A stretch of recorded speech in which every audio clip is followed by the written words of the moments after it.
The scream came exactly 30 minutes after breakfast. I was sitting in the living room staring at my hands when I heard it. A sound so horrible, so filled with agony, that my entire body froze.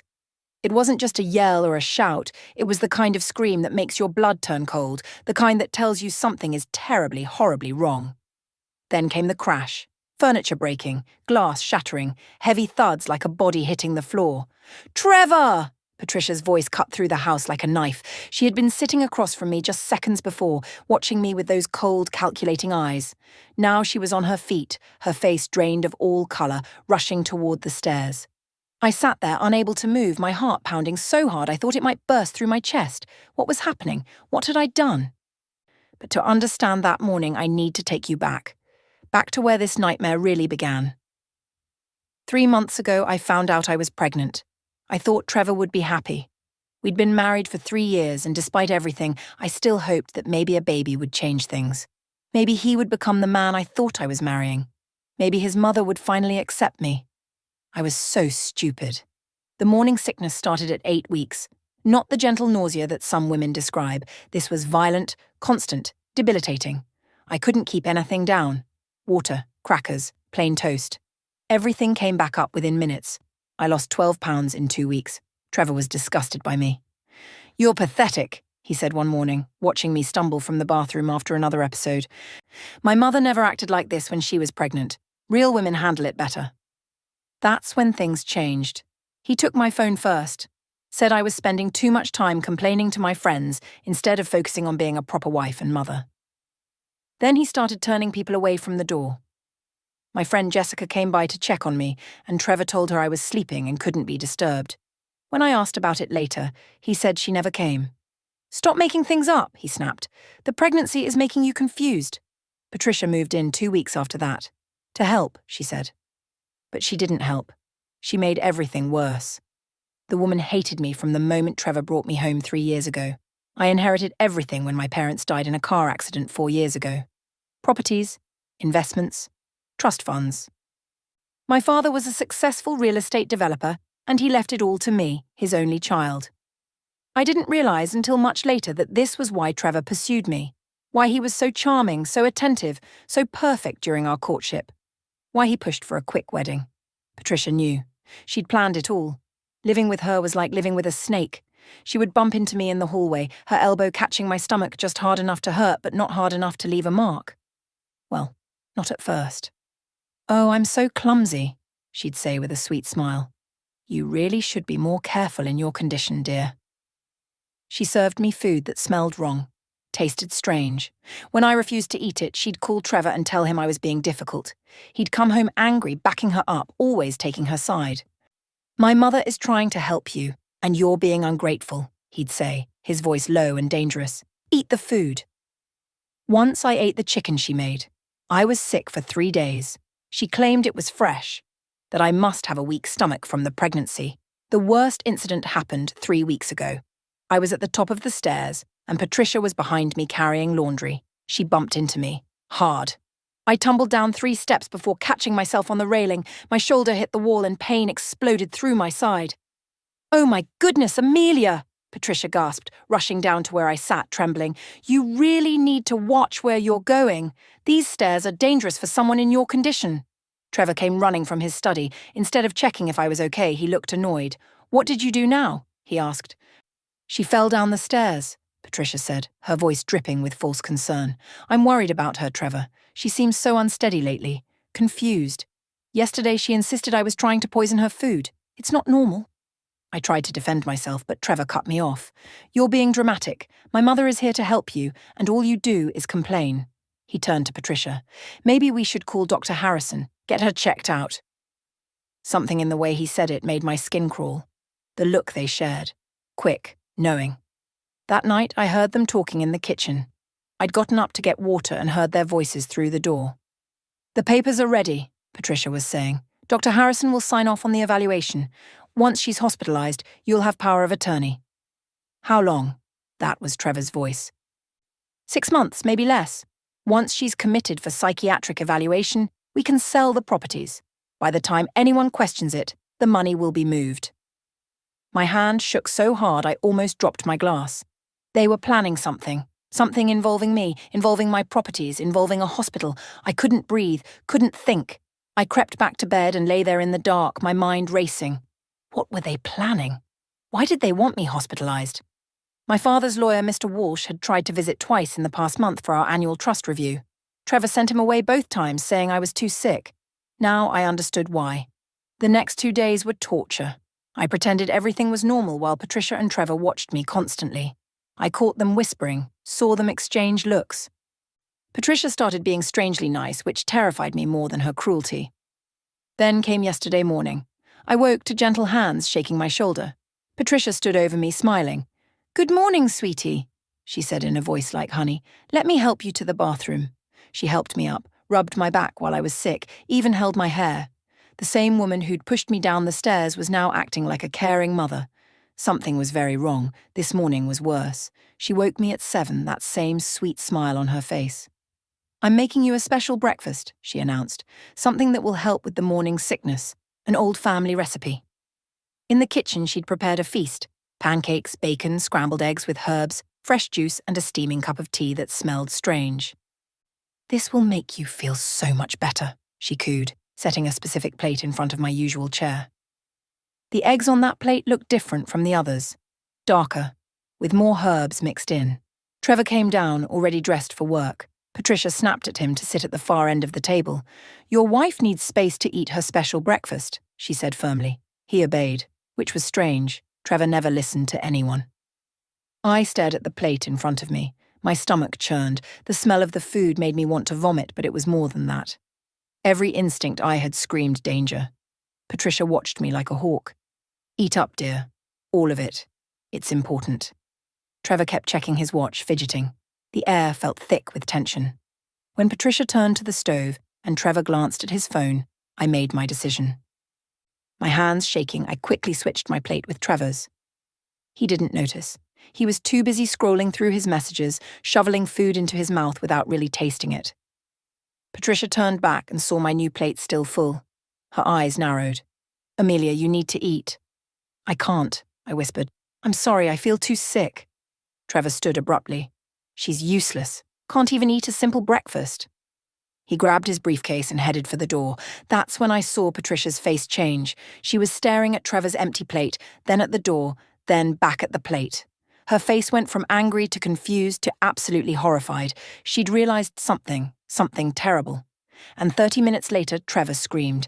I should have known something was wrong the moment Patricia's face changed color. She went completely white, staring at Trevor's empty plate like she'd seen a ghost. Her hands started trembling, and she grabbed the edge of the kitchen counter to steady herself. "Patricia?" I asked quietly. "Are you okay?" She didn't answer. She just kept staring at that plate, her lips moving silently like she was counting or praying. Then she looked up at me, and for just a second, I saw something in her eyes. Not anger, not hatred. Fear. Pure, absolute fear. "Did you eat any of your breakfast?" she asked, her voice tight. "No. I told you I feel too sick." She looked at the plate in front of me, the one that had originally been Trevor's. Then she looked back at the spot where Trevor had been sitting. I watched her mind working, calculating, and then her face went from white to grey. "What time did Trevor leave?" she whispered. "Maybe 5 minutes ago. He said he had an early meeting." Patricia grabbed her phone and started dialing frantically. Her hands shook so badly she dropped it twice. When someone finally answered, she spoke in a rush. "Cancel everything. Cancel it now. Do you understand? Everything we discussed." She paused, listening. "I don't care. Just cancel it." She hung up and immediately dialed another number. I sat frozen in my chair, watching this woman who had tormented me for months completely fall apart. She made 3 more calls, each one more desperate than the last. Words like mistake and wrong person and we need to stop this floated through the kitchen. "Patricia, what's going on?" I asked, my voice barely above a whisper. She looked at me then, really looked at me. And I saw something I'd never seen before. Panic. Raw, undiluted panic. "You switched the plates," she said. It wasn't a question. My heart stopped. I don't know what you mean. Don't lie to me. You switched them, didn't you? When I was at the stove?" I couldn't speak, couldn't move. The way she was looking at me, The terror in her eyes confirmed every horrible suspicion I'd had. The food was poisoned. She'd poisoned my breakfast. Before I could say anything, her phone rang. She answered it immediately. What? When? Her face went even paler. Which hospital? I'm on my way. She hung up and looked at me with an expression I couldn't read. Then, without a word, she grabbed her purse and ran out the door. I sat alone in that kitchen, surrounded by the remains of the special breakfast, and tried to understand what had just happened. My whole body was shaking. If I had eaten that food, if I hadn't switched those plates, the house felt too quiet, too empty. I looked down at my stomach, at the small bump where my baby was growing, and burst into tears. 20 minutes passed. Maybe 30. I lost track of time, sitting there in shock. Then my phone rang, except I didn't have my phone. Trevor had taken it weeks ago. The ringing was coming from the living room. Trevor's phone. He must have forgotten it in his rush to leave. I walked over and picked it up. The screen showed Office Kelly, his assistant. Something told me to answer it. Hello? Mrs. Grant? Kelly's voice was high and panicked. Is Trevor there? We need you to come to the hospital right away. He collapsed in his car in the driveway. The neighbours found him and called an ambulance. He's at Mercy General. The phone slipped from my hand. Trevor collapsed. In his car. In the driveway. The breakfast. The poisoned breakfast that was meant for me. I picked up the phone with shaking hands. Is he alive? Yes, but the doctor said it's serious. They're running tests. Please come quickly. I hung up and stood there trying to process everything. Patricia had poisoned my breakfast. Trevor ate it instead. Now he was in the hospital, and Patricia knew exactly what was happening to him because she'd caused it. I grabbed Trevor's phone and my purse and called for a taxi. Trevor had taken my car keys months ago, claiming I was too sick to drive safely. The taxi ride to the hospital felt like it took forever. My mind raced with thoughts, memories, pieces of conversations I'd overheard.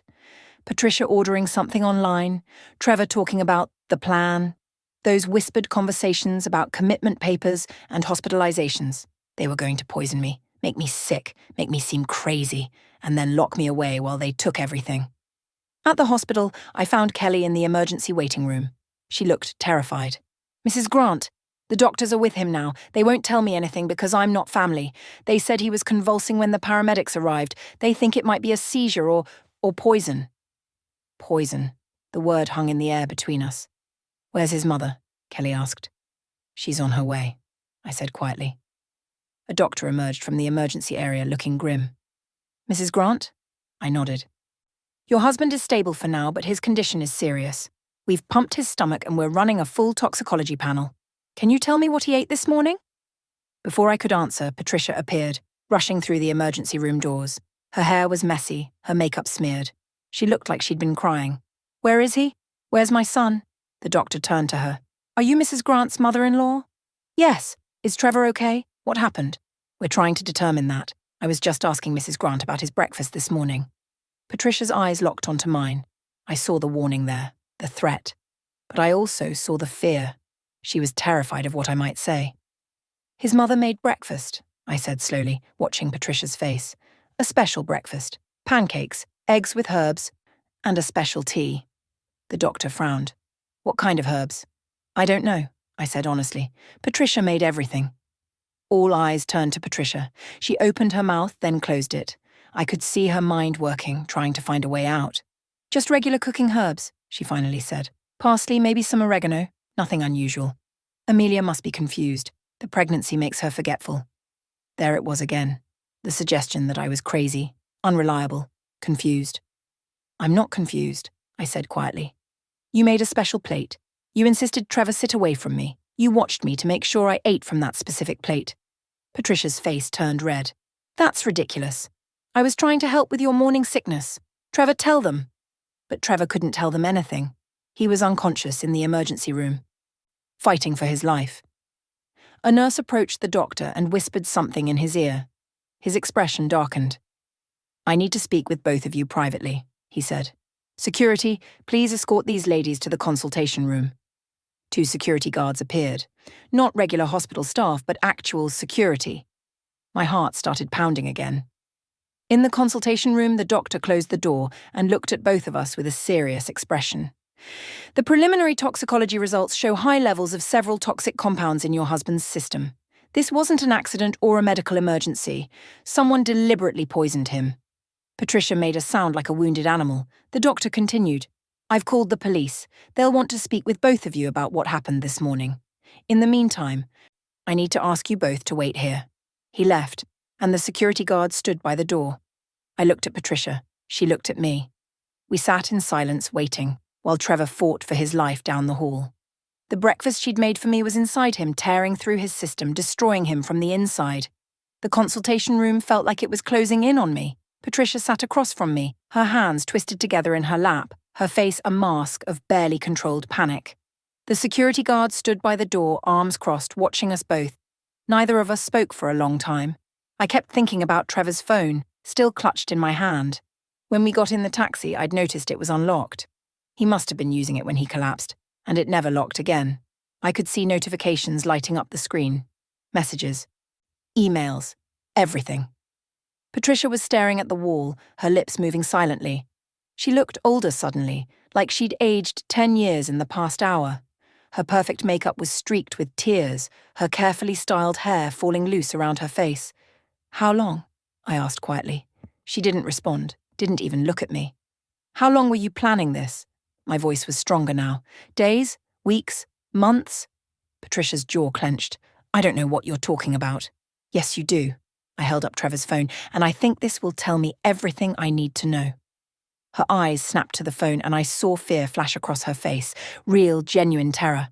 I unlocked the screen and started scrolling. The first thing I saw was a text message thread between Trevor and Patricia from 2 days ago. Trevor: "Everything ready for Friday?" Patricia: "Yes. Dr. Harrison confirmed he'll sign the evaluation papers. The herbs arrived yesterday. She'll be symptomatic within an hour of ingestion."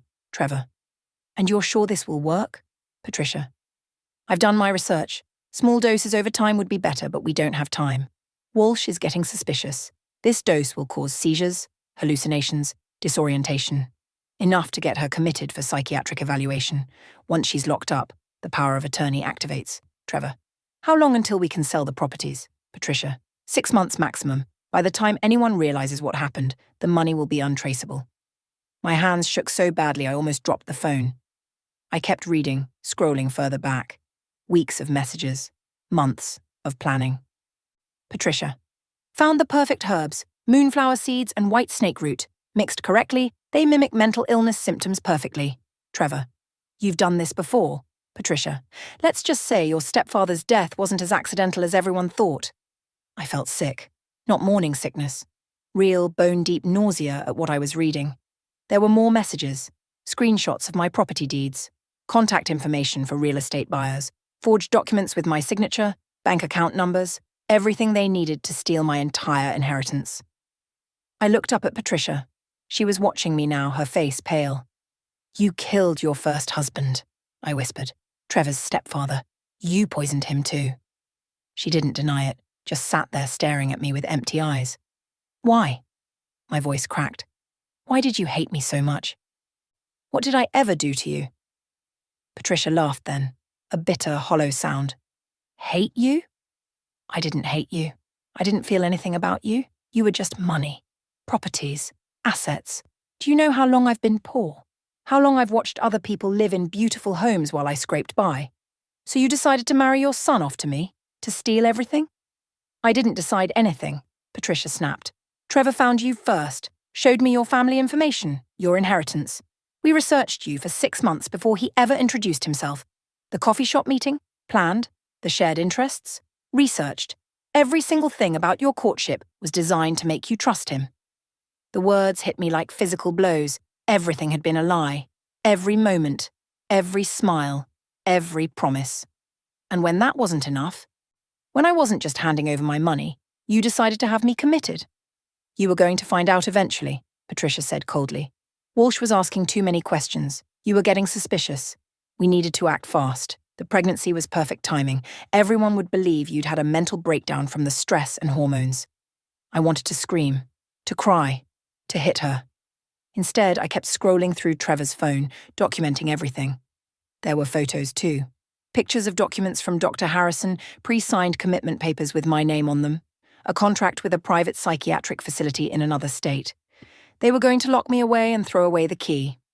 The door opened and 2 police detectives entered, a man and a woman, both in plain clothes, both looking very serious. Mrs. Grant? I'm Detective Martinez, and this is Detective Chen. We need to ask you both some questions about this morning's events. They separated us then. Patricia went with Detective Chen to another room. I stayed with Detective Martinez and the female security guard. Detective Martinez was gentle, patient. He asked me to walk him through the entire morning. I told him everything. The special breakfast. Patricia's insistence that I eat from a specific plate, how I switched the plates when they weren't looking. Trevor eating the food meant for me. Why did you switch the plates? He asked. I don't know, I said honestly. Something felt wrong. I've had a bad feeling for weeks. They've been planning something, whispering, making calls.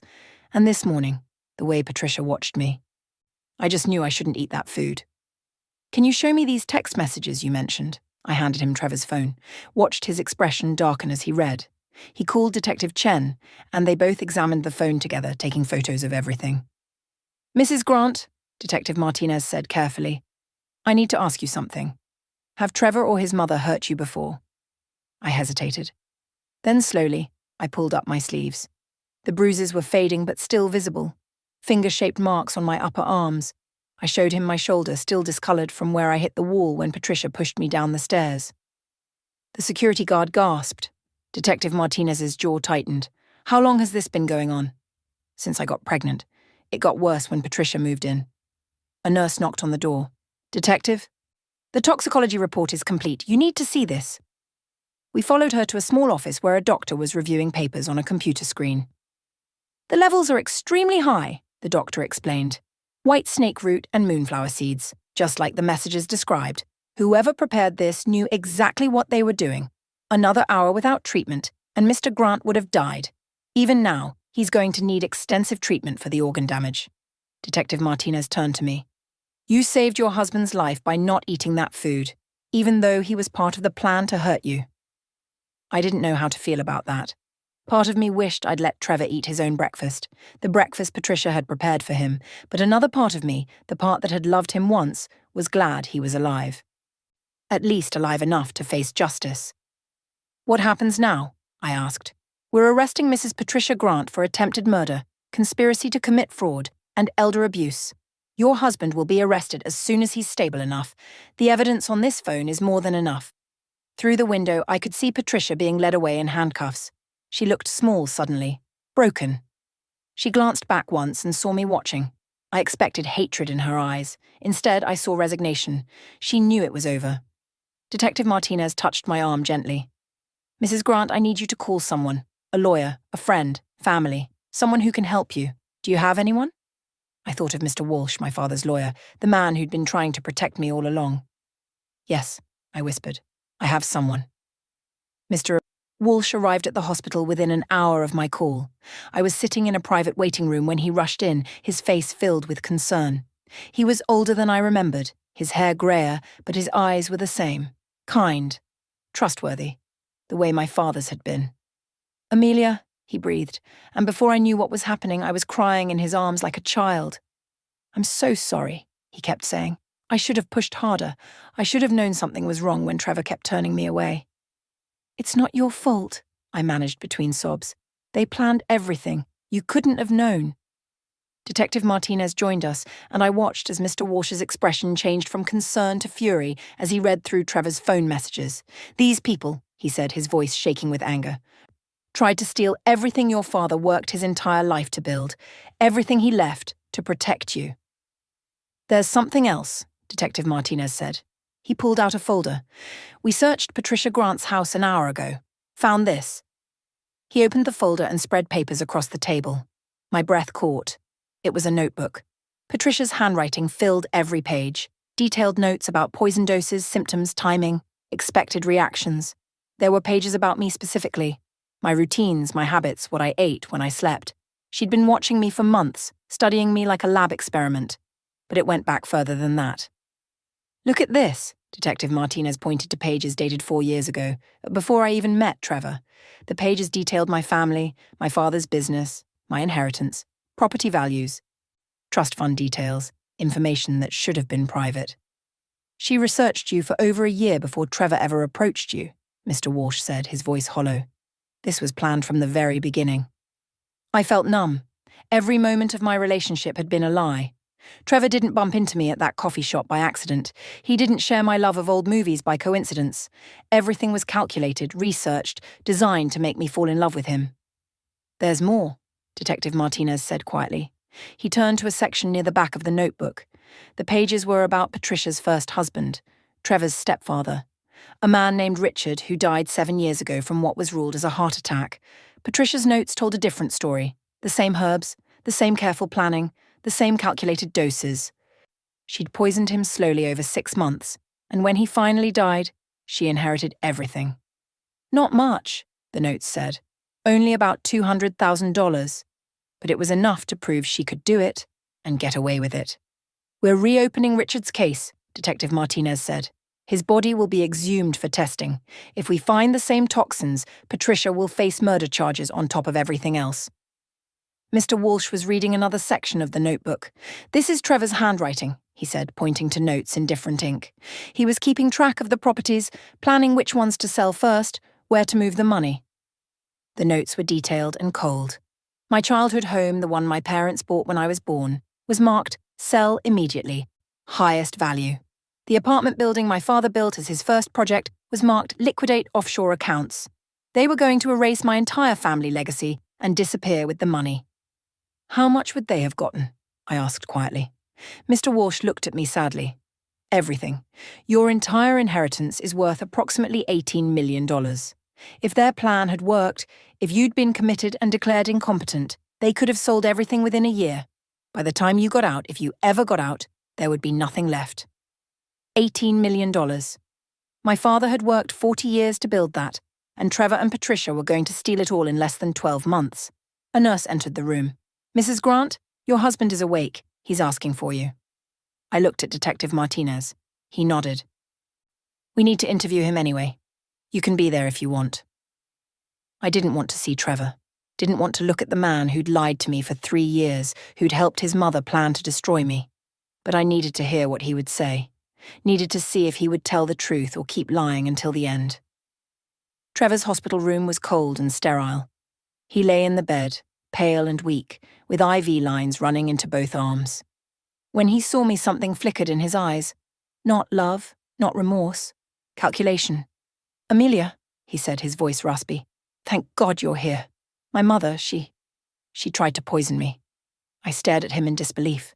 Detective Martinez stepped forward. Mr. Grant, I'm Detective Martinez. We need to ask you some questions about this morning. I'll tell you everything, Trevor said quickly. My mother has been planning this for months. She's obsessed with Amelia's money. She forced me to help her. She threatened me, said she'd hurt Amelia if I didn't go along with it. That's a lie, I said, my voice cold. Trevor looked at me with pleading eyes. Baby, you have to believe me. I love you. I was trying to protect you. I was going to go to the police, but she said she'd kill you if I told anyone. Stop lying, I said. Detective Martinez held up Trevor's phone. Mr. Grant, we have your text messages. All of them. Every conversation with your mother, every plan you made, every property you planned to sell. Trevor's face went white, then red, then white again. Those are fake, he tried. Someone must have hacked my phone. We also have your handwriting in your mother's planning notebook, Detective Martinez continued. Notes about liquidating assets, offshore accounts, timetables for selling properties. Trevor opened his mouth, then closed it. I watched him realize there was no way out. No more lies that would work.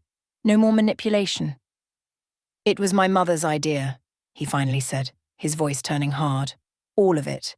She's the one who researched Amelia. She's the one who told me to pursue her. She planned everything. But you went along with it, I said. You married me knowing you were going to steal everything. You helped your mother abuse me. You stood by and watched her push me down the stairs. You were always so weak, Trevor spat. And there it was. The real Trevor. The mask finally off. Crying all the time, complaining about being sick. You couldn't even handle a simple pregnancy without falling apart. My mother was right. You didn't deserve that money. You didn't earn it. Neither did you, Mr. Walsh said sharply. You earned nothing. You built nothing. You're a parasite who married a grieving young woman and tried to destroy her. Trevor glared at him, then at me. You gave me that breakfast, he said suddenly, pointing at me with a shaking finger. You knew it was poisoned, and you gave it to me. That makes you just as guilty. I didn't know it was poisoned, I said. I just knew something was wrong. My instinct told me not to eat it, so I didn't. You tried to kill me. No, Detective Martinez said. Your mother tried to kill your wife. You ate the poison meant for her by accident. That's not attempted murder on Mrs. Grant's part. That's just karma. Trevor tried to sit up, but the effort was too much. He fell back against the pillows, breathing hard. You're both under arrest, Detective Martinez said. You'll be formally charged as soon as you're medically cleared. Attempted murder, conspiracy to commit fraud, domestic violence, and financial elder abuse. Your mother is also facing potential murder charges for her first husband's death. I want a lawyer, Trevor said. Of course you do, Detective Martinez replied. You'll get one, but the evidence against you both is overwhelming. Those text messages alone are enough to convict you. I looked at Trevor one last time. This man I'd loved, this man I'd trusted, this man who'd promised to cherish me forever. He was a stranger. He'd always been a stranger. I want a divorce, I said quietly, immediately. We'll file the papers tomorrow, Mr. Walsh said. Emergency protective order too. I walked out of that hospital room and didn't look back. The next 4 weeks moved like a dream. Or maybe a nightmare I was finally waking up from. Mr. Walsh worked faster than I thought possible. Within 3 days, emergency protective orders were filed against both Trevor and Patricia. Within a week, divorce papers were served to Trevor in his hospital bed. Within 2 weeks, all of my assets were frozen to prevent any unauthorized transactions. Patricia remained in jail. The judge denied her bail after the prosecution presented evidence of her first husband's suspicious death. When they exhumed Richard's body, they found the same toxins Patricia had used on Trevor. The same careful, deliberate poisoning over months. She'd done this before, and she'd gotten away with it. Not this time. Trevor was transferred from the hospital to a prison medical facility after 10 days. The organ damage from the poison was severe. The doctors said he'd need treatment for years. Good, I thought, and then felt guilty for thinking it, but only a little guilty. I moved out of the house I'd shared with Trevor. Mr. Walsh found me a secure apartment in a building with 24-hour security, cameras, and a doorman who actually checked identification. The first night there, I slept for 12 hours straight. No one shook me awake. No one criticized how I looked or what I ate or how I breathed. I was alone, truly alone for the first time in 3 years. It was terrifying, and it was wonderful. My morning sickness started to ease as I entered my second trimester. I could eat again, real food I chose myself. Food that no one had tampered with or poisoned or used as a weapon. The first time I made myself breakfast in my new apartment, I cried. Just scrambled eggs and toast. Simple. Safe. Mine. Mr. Walsh connected me with a therapist who specialized in domestic abuse and trauma. Her name was Dr. Reyes, and she didn't look at me with pity. She looked at me like I was strong, like I was a survivor. You saved your own life, she said during our first session. You trusted your instincts when everyone around you was telling you to ignore them. That takes incredible strength. I didn't feel strong. I felt broken, used, stupid for not seeing the signs earlier. You weren't stupid, Dr. Reyes said when I told her this. You were being abused by people who were experts at manipulation. Patricia had done this before. She'd perfected her technique. Trevor was raised by her, taught by her. They were professionals, and you were their target. The fact that you survived, that you trusted yourself enough to switch those plates, proves you're stronger than they ever were. The words helped, slowly, a little bit each day. The legal proceedings moved forward. Patricia's lawyer tried to negotiate a plea deal, but the prosecutor refused. The evidence was too strong, the crimes too severe. She was facing attempted murder, conspiracy to commit fraud, elder abuse, and now murder charges for Richard's death. Trevor's lawyer did manage to negotiate a deal. He agreed to testify against his mother in exchange for a slightly reduced sentence. He threw her under the bus without hesitation, claiming she'd manipulated him his entire life, that he was a victim too. I watched his testimony on video. Mr. Walsh thought I should see it. Trevor looked small on the screen, weak. He cried as he described how his mother had planned everything, how she'd forced him to participate. He painted himself as another victim of Patricia's schemes. The prosecutor destroyed him on cross-examination. Mr. Grant, is it true that you researched Miss Amelia Davis for 6 months before approaching her? Yes, but my mother told me to. Yes or no, Mr. Grant? Yes. Is it true that you married Miss Davis knowing you intended to steal her inheritance? My mother planned. Yes or no? Yes. Is it true that you witnessed your mother physically assault your pregnant wife and did nothing to stop it? Trevor was silent for a long moment. Yes. Is it true that you yourself verbally and emotionally abused your wife throughout your marriage? I was under my mother's influence. Yes or no, Mr. Grant? Yes. I turned off the video. I didn't need to see anymore. The trial lasted 3 weeks. I attended every day, sitting in the back of the courtroom with Mr. Walsh beside me. Patricia never looked at me. Not once. She sat at the defense table, her face blank, her eyes empty. Trevor testified against her for 2 full days. Then it was my turn. I walked to the witness stand with my hand on my growing belly. I was showing now, clearly pregnant. The jury watched me with sympathetic eyes. The prosecutor was gentle with me. She asked me to describe my marriage, the abuse, the morning of the poisoning. I told the truth. All of it. The bruises, the stares, the fear. The text messages I'd found on Trevor's phone. Patricia's lawyer tried to break me on cross-examination, tried to suggest I'd known about the poison, that I'd deliberately given it to Trevor, that I was as guilty as anyone. Mrs. Grant, isn't it true that you hated your husband? No, I said quietly. I loved him. At least, I loved who I thought he was. I didn't hate him until I realized everything was a lie. But you gave him poisoned food. I didn't know it was poisoned. I just knew something was wrong. How convenient. It wasn't convenient, I said, my voice stronger now. It was instinct.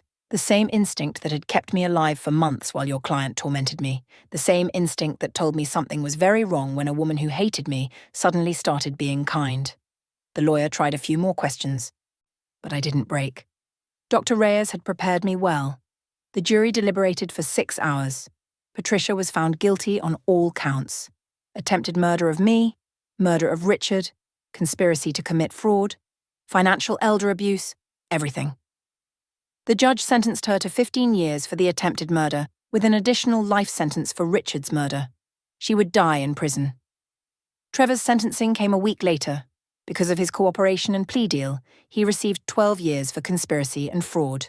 When he was released, he would have a permanent restraining order, preventing him from ever contacting me again. I sat in the courtroom and watched as they led him away in handcuffs. He looked back at me once. I thought I saw something like regret in his eyes, but maybe I was just imagining it. After the sentencing, Mr. Walsh and I went back to his office. He had papers for me to sign. Divorce finalized. Assets fully restored to my control. Everything that was stolen now returned. Your father would be proud of you, Mr. Walsh said quietly. He built all of this to protect you, to give you security and freedom. Trevor and Patricia tried to take that away, but you fought back. You won. I signed the papers with shaking hands. That night, in my safe apartment, I made myself dinner. Pasta with vegetables. Nothing fancy. I ate slowly, tasting every bite, marveling at how good food could taste when you weren't afraid of it. My baby kicked, strong, insistent kicks that made me laugh and cry at the same time. It's just us now, I whispered, my hand on my belly. Just you and me. And we're going to be okay. We're going to be better than okay. I thought about that morning 4 weeks ago, the breakfast that changed everything, the split-second decision to switch those plates. If I hadn't trusted my instincts, I would have eaten that poison. I would have been hospitalized, committed, declared insane. My baby and I would have lost everything. But I did trust myself, and that trust saved us both. The next morning, I woke up in my own bed, in my own home with sunlight streaming through windows I'd chosen. No one to criticize me, no one to hurt me, no one to tell me I was worthless or weak. I made breakfast, just toast and tea, simple and safe, and for the first time in 3 years, I was free.